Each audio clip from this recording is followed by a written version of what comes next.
Welcome to Make Something with me, David Picciuto, and today we're going to build my dream workbench. I wanted a workbench that would hold all my clamps, my most commonly used tools, have an air compressor and dust extractor built in. Let's get started.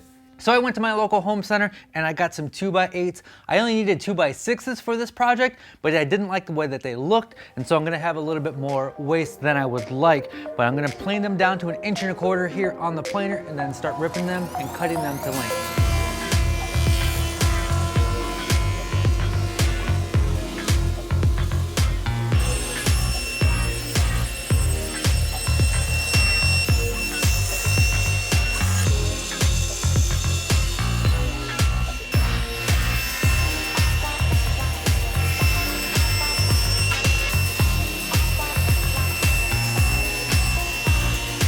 So I went ahead and cut up some 3/4 inch plywood over on the table saw. This is gonna be part of the leg assembly, and I'm just gonna glue these on like so. And this will make up the legs.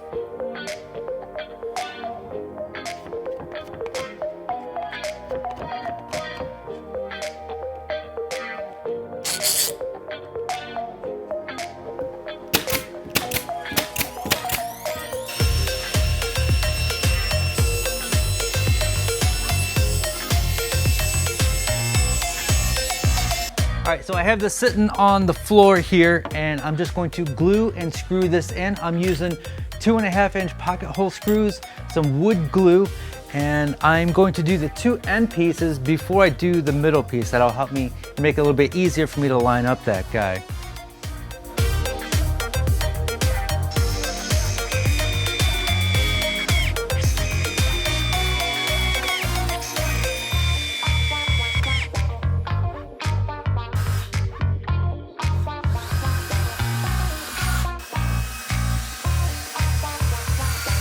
So the reason I'm using pocket hole screws for this application is because it's designed to pull the two pieces of wood together, which will work as my clamp. I did leave some space in between here for some dowels. I was going to drill a hole and glue dowels in there just to reinforce that, to keep it from racking and moving in the future. But this thing is so solid right now, I really believe that it doesn't need it. But if in the future, if it ever does start to wobble or rack, I will reinforce those joints, but right now, I don't think I need it. So the next thing I want to do is I want to cut some boards that will fit in these spaces here, all along the front and the back. And that'll help with racking and sturdying this up really good.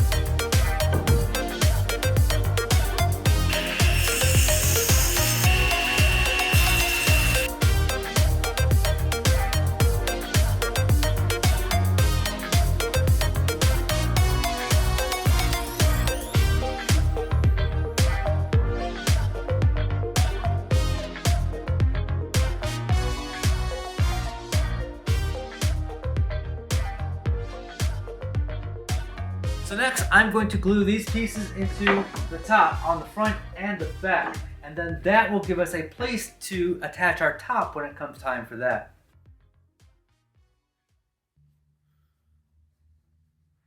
Next thing we got to do is make the doors, and I'm going to be making everything out of 1/2 inch and 3/4 inch Baltic birch plywood.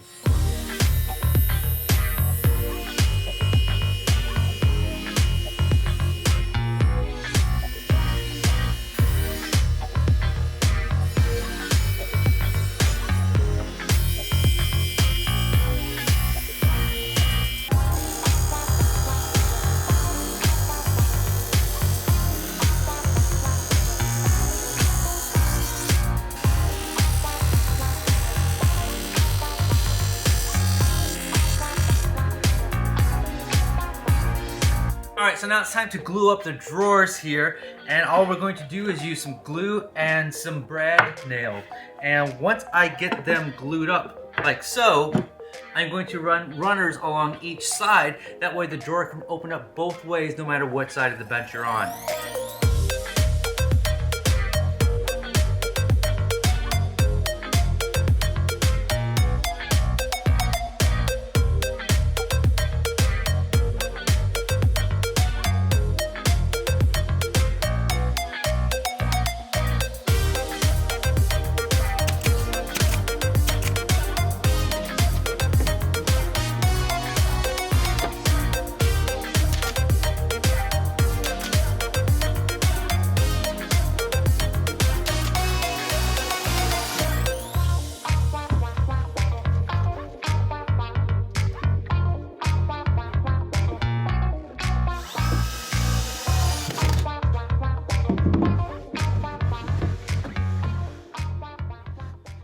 For the Workbench top, I have this rustic soft maple from my local hardwood dealer, KenCraft Company. They do sell online at kencraftcompany.com. I had them straight line one edge on all the boards, as well as thickness, playing them down to 1 3/4 inches thick. I'm going to cut them into 3-inch strips and laminate them like this, and this will make up the Workbench top. I'm going to do this in manageable sections. So the first thing I need to do is take this over the table saw and cut it down.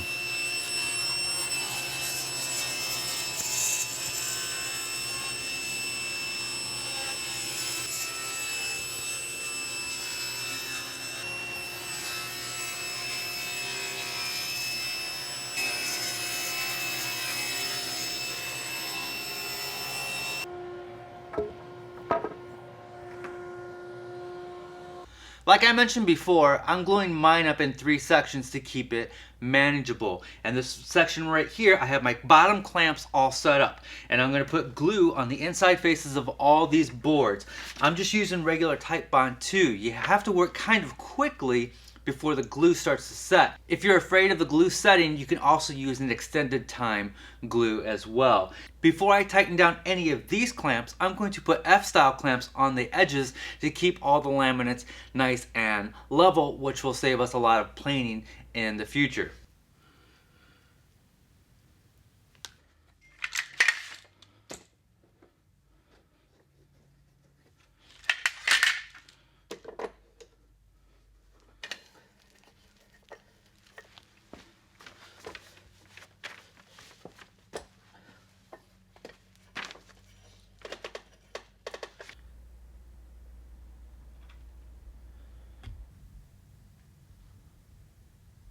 So the next thing I need to do is run my 3 sections through the planer to get them all to the same thickness for one final glue up. Here we go.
One of my favorite things about woodworking, especially when you introduce technology into it, is that you can never stop learning. The little 3D graphics that you've been seeing on the lower part of the screen has all been done with a program called SketchUp. And if you want to learn how to use SketchUp, Skillshare is the place to go. Skillshare is an online learning community with more than 17,000 classes in design, 3D video editing, and more.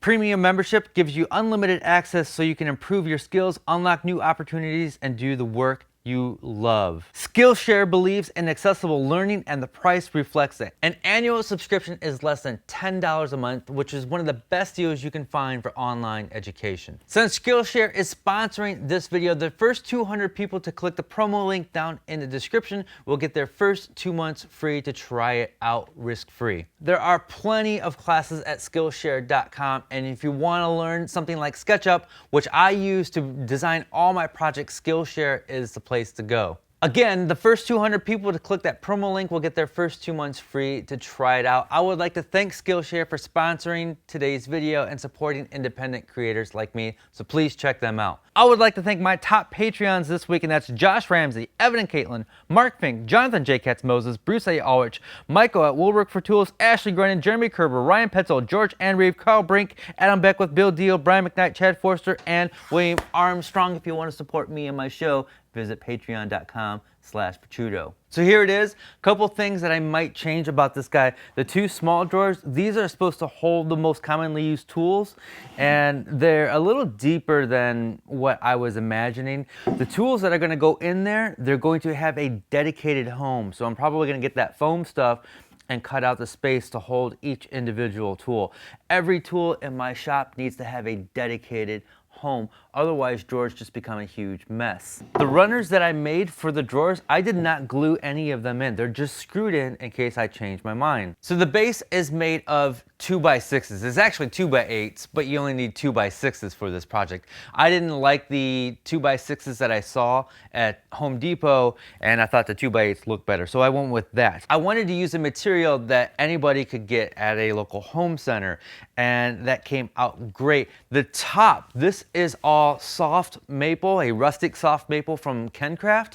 That's my local hardwood dealer. They do sell online at kencraftcompany.com. For the top, you don't need a fancy hardwood. On my old bench, I used a white pine that I got from my home center. You could also throw on 2 layers of plywood or 2 layers of MDF.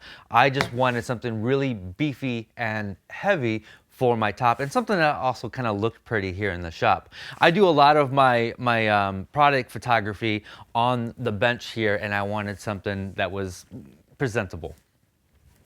This is my second workbench. A long time ago, I read or saw online or heard that you don't know what you want in a workbench until you've actually worked on a workbench. And I thought that was silly, but actually it turned out to be true.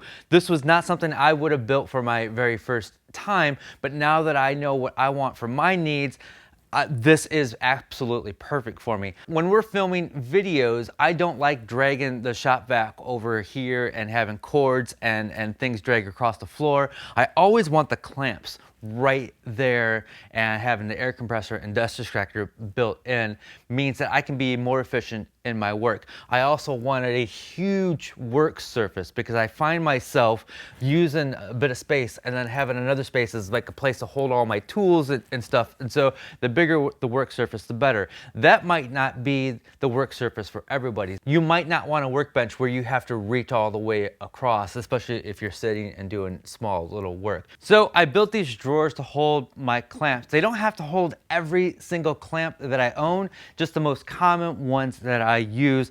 I wanted to build it so it would hold my longest ones, and couldn't do that. It would just make the bench way too big. But what I found is that these guys will actually slide in underneath the bench, and I can store them there if I want to. Haven't decided yet. We'll see. It's a brand new shop. It's going to evolve. Things are going to change. Things are going to happen. These are the F-style clamps that I use the most. I still have some room over here for some spring clamps and any other kind of clamps that I want to put in there. Haven't decided yet. The 2 drawers over here, I haven't decided what tools are going to go in here just yet. This is going to be an ever-evolving project over here because I want to see what tools that I use the most in projects. So I'm going to start off with something, and if something goes in the drawer that I don't use very often, I'm going to remove it and replace it with something that I do. I want the most used tools and supplies here at my fingertips at all times when I'm at the bench.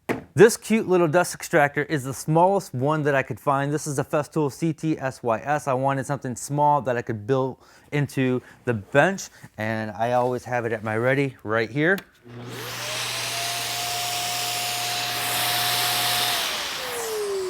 And when I'm done, I can hang this back up. Probably going to build sandpaper storage up here. I picked out that dust extractor because it was the smallest one that I could find. Same thing with the air compressor. I got this California Air Tools air compressor because it was the smallest, most quietest one I could find. The reviews on this are fantastic. I highly recommend it. And I'm going to be using brads and pins a lot more in my projects to replace clamps. So my entire workbench is built around these 2 machines so I can have a super efficient workflow. You want a big, heavy workbench that doesn't move on you when you're working. This has a 3-inch top, which makes a great clamping surface and will hold all my hold fast. There's nothing worse than having a bench that moves and slides on you when you're working and playing and doing all that stuff. When we built our new shop, I had them cut holes in the concrete for electrical, and so I have 2 electrical outlets on the floor underneath my bench. I will probably also run a extension cable up through here and have a power strip underneath here for plugging in all my power tools.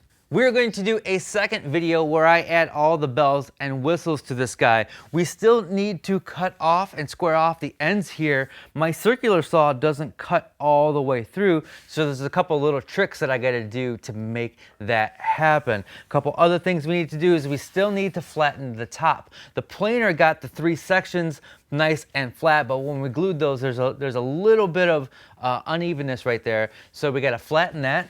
And what else we got to do? The top is not attached yet, so we still need to attach the top, and I'm not going to throw it right on the center. I actually have a game plan on where the top needs to be. I don't have any drawer handles on the drawers yet, so it's difficult to open them up. I need to do that. My old bench, I did not put finish on the top because I didn't want something slippery. I might change my mind. I might finish this bench. I still haven't made up my mind on that. I need to add dog holes for my hold fast, and I am going to put T-track in here to add other clamps and bench accessories. And finally, I'm going to add a vise to this bench, and we're going to do all of that in the second video. I would like to thank Skillshare for sponsoring today's video. That promo link is down in the description. Look forward to the second video coming out on this very soon. As always, be safe, have fun, stay passionate, and make something.